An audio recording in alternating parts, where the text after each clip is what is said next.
কিয়ামতের মাঠে কোনো নবী সুপারিশ করতে পারবেন না। কিসের সুপারিশ জানেন? 50,000 বছর মানুষ দাঁড়ায় থাকবে, দাঁড়ায় থাকবে, দাঁড়ায় থাকবে, বিচার শুরু হচ্ছে না। আল্লাহ পাক এত নারাজ সেদিন, বিচারটা শুরু করার কথা কেউ বলতেই পারবে না আল্লাহকে। আল্লাহ বিচারটা অন্তত শুরু করেন, আল্লাহ বিচারটা অন্তত শুরু করেন। দাঁড়ায় থাকতে থাকতে আমাদের অবস্থা খারাপ, প্রত্যেক মানুষেরই অবস্থা হয়ে যাবে। মানে ইল্লা মাশাআল্লাহ, ইল্লা মাশাআল্লাহ। তখন প্রত্যেক নবী রিফিউজ করবেন, আমি পারবো না, আমি পারবো না, আমি পারবো না। আদম আলাইহিস সালাম বলবেন না আমি না, নূহের কাছে যাও। নূহ আলাইহিস সালাম বলবেন না আমি না, ইব্রাহিম আলাইহিস সালামের কাছে যাও। এভাবে একে একে একে একে করতে করতে রাসূল সাল্লাল্লাহু আলাইহি ওয়াসাল্লাম পর্যন্ত আসবেন যখন, তিনি বলবেন যে আমি সুপারিশ করব, আজকের এই সুপারিশ আমার জন্য। তাও মানুষ দেখবে যে রাসূল সাল্লাল্লাহু আলাইহি ওয়াসাল্লামকে সুপারিশ করানোর জন্য বোরাক নিয়ে আসা হচ্ছে উপর থেকে, আসমান থেকে। জিবরাইল আলাইহিস সালাম আসছেন, তিনি সেখানে উঠছেন, উপরে নিয়ে যাওয়া হবে। মানুষ দেখতে পারবে একটা বিশাল অট্টালিকার সামনে, আসমান এবং জমিনের মাঝখানে। এইটা হচ্ছে মাকামে মাহমুদ। এখানে গিয়ে রাসূল সাল্লাল্লাহু আলাইহি ওয়াসাল্লাম সিজদায় পড়ে যাবেন। কত বছর সিজদায় চলে যাবে আল্লাহ ভালো জানেন। এবং তিনি তখন এমন কিছু তাসবিহ পড়বেন, এমন কিছু প্রশংসা করবেন, যেটা আজ পর্যন্ত কেউ আল্লাহ পাকের শানে করে নাই। আল্লাহ পাক তাকে সেটা শিখাই দিবেন, তখন ইনস্ট্যান্ট শিখাই দিবেন। তারপরে তিনি বলবেন, ওঠো আমার হাবিব, তুমি চাও কি চাবা চাও, তোমার দোয়া কবুল করা হবে, তোমার সুপারিশ কবুল করা হবে। তিনি তখন বলবেন, আল্লাহ বিচারটা অন্তত আগে শুরু করেন, আগে বিচারটা অন্তত শুরু করেন। তো আমরা আসলে সত্যি কথা বলতে আমরা চিনতেই পারি নাই যে আমরা কার উম্মাহ। মহামানবকে, একজন মহামানবকে, যিনি আল্লাহ পাকের হাবিব, তাকে এত কষ্ট কেন সহ্য করতে হচ্ছে? কাদের জন্য? কাদের জন্য তার এত কষ্ট? এইটা যদি আমরা উপলব্ধি করতে পারতাম, তাহলে এই সাতেমদের এগেনস্টে যে আমরা আইনের কথা বলছি, বিদ্রোহ মানে মিছিল মিটিং স্লোগানের কথা বলছি না, এগুলোর প্রয়োজন হতো না। রাষ্ট্র নিজে এগুলা খুঁজে খুঁজে বের করে রেখে দিত। যদি তারা বুঝতো যে নবী সাল্লাল্লাহু আলাইহি ওয়াসাল্লাম কে, তিনি কি করেছেন আমাদের জন্য, তার অবদান কি এই মানবতার মুক্তির দূত হিসেবে। এতটা নিমক হারাম মনে হয় উম্মাহ খুব কমই আছে আসলে বিশ্বের মধ্যে। আমরা যেটা করতেছি আর কি, আল্লাহ পাক মাফ করেন আমাদেরকে। কেন এত কষ্ট তাকে করতে হলো আমাদের জন্য? তিনি তো মাকামে মাহমুদে যাবেন, জান্নাতুল ফিরদাউসুল আ'লায় যাবেন। তিনি আল্লাহর হাবিব, তার আগেও কোনো গুনাহ নাই, পরেও কোনো গুনাহ নাই। কিয়ামতের মাঠে কোনো নবী সুপারিশ করতে পারবেন না, তিনি সুপারিশ করবেন। কিয়ামতের মাঠে কোনো নবী সুপারিশ করতে পারবেন না। কিসের সুপারিশ জানেন? 50,000 বছর মানুষ দাঁড়ায় থাকবে, দাঁড়ায় থাকবে, দাঁড়ায় থাকবে, বিচার শুরু হচ্ছে না।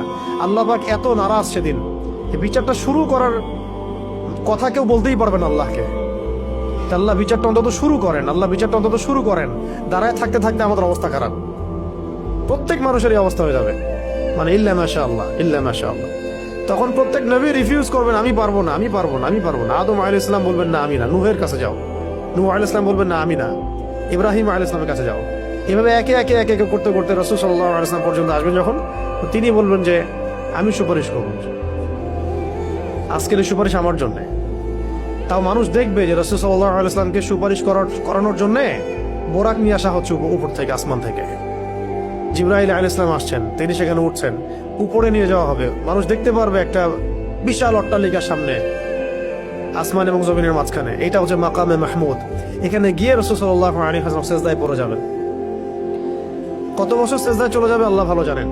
এবং তিনি তখন এমন কিছু তাসবিহ পড়বেন, এমন কিছু প্রশংসা করবেন, যেটা আজ পর্যন্ত কেউ আল্লাহ পাকের শানে করে নাই। আল্লাহ পাক তাকে সেটা শিখাই দিবেন, তখন ইনস্ট্যান্ট শিখাই দিবেন।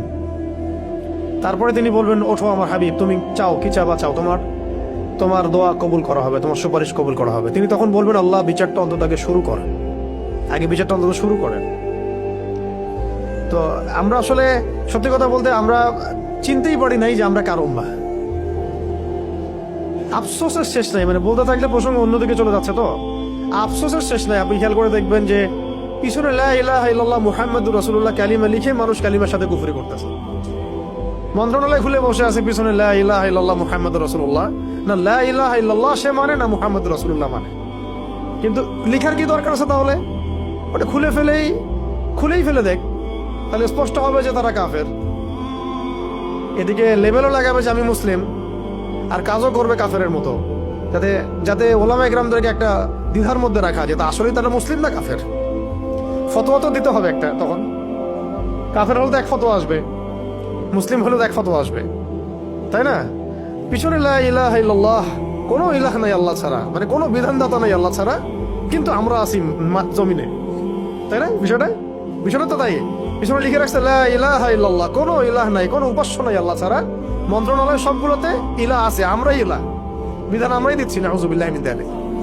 মুহাম্মাদুর রাসূলুল্লাহ মানে মুহাম্মদ সাল্লাল্লাহু আলাইহি ওয়াসাল্লাম ছাড়া কি নাই, কোনো রোল মডেল নাই আমাদের। এক কথায় কোনো রোল মডেল নাই, তিনি আমাদের একমাত্র রোল মডেল, আমাদের উসওয়াতুল হাসানা। কিন্তু জমিনে কাজ করতে গিয়ে প্রত্যেকটা ডিপার্টমেন্টে মুহাম্মদ সাল্লাল্লাহু আলাইহি ওয়াসাল্লামের তরিকাকে একদম জাদু করে রেখে দিয়ে নিজেদের সব মন গড়া বিধান রচনা করতেছে। কত বড় হঠকারিতা চিন্তা করছে। এই জন্য আমি বলি যে এটা অন্তত সরাই দেখ, করতে তো পারবে না তো সরাই দেখ, ওটা লেখার দরকার কি ওখানে? অ্যাটলিস্ট স্পষ্ট হবে যে হ্যাঁ তারা কাফের অথবা তারা মুনাফিক, তখন বিধান সেইভাবে বর্তাবে, তখন ফতোয়াগুলো সুন্দর স্পষ্ট আসবে। মুনাফিকদের ব্যাপারে এই ফতোয়া, সাতেনদের ব্যাপারে এই ফতোয়া, কাফেরদের ব্যাপারে এই ফতোয়া। এদিকে ইসলামের লেভেলও রাখবে, এদিকে কাজও করবে কুফুরির তাগুতি সিস্টেমের, মানে আল্লাহর দুশ্মনদের দাসত্বও করবে, জায়নিস্টদের। আবার এদিকে বলবে আমি মুসলিম। এগুলা কি? তাহলে ধর্ম নিয়ে ব্যবসা, সবচেয়ে বড় ব্যবসা কারা করে? সবচেয়ে বড় ধর্ম ব্যবসা কারা করে? রাজনীতিবিদরাই করে সবচেয়ে বড় ধর্ম ব্যবসা। সবচেয়ে বড় ধর্মকেন্দ্রিক যে মানুষের সাইকোলজি নিয়ে খেলা, এটা সবচেয়ে বড় ব্যবসাটা করে পলিটিশিয়ানরাই। ধর্মকে তারা ভোট পাওয়ার মানদণ্ড হিসেবে গ্রহণ করছে। এটার মানে এই না যে ইসলামিক রাজনীতি করা যাবে না, এটা অন্য আলোচনা। কিন্তু এদিকে আপনি আল্লাহর কালিমাও রাখবেন, জমিনের মধ্যে আপনি আবার কুফরি আচরণও করবেন, এটা তো মানা যায় না।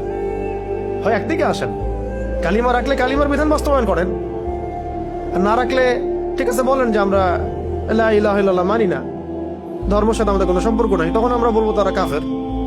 ফতোয়া স্টেট, কাফেরদের সাথে যা হবে তাই ফতোয়া। এই বিষয়গুলো আমাদেরকে খুব খুব পীড়া দেয়।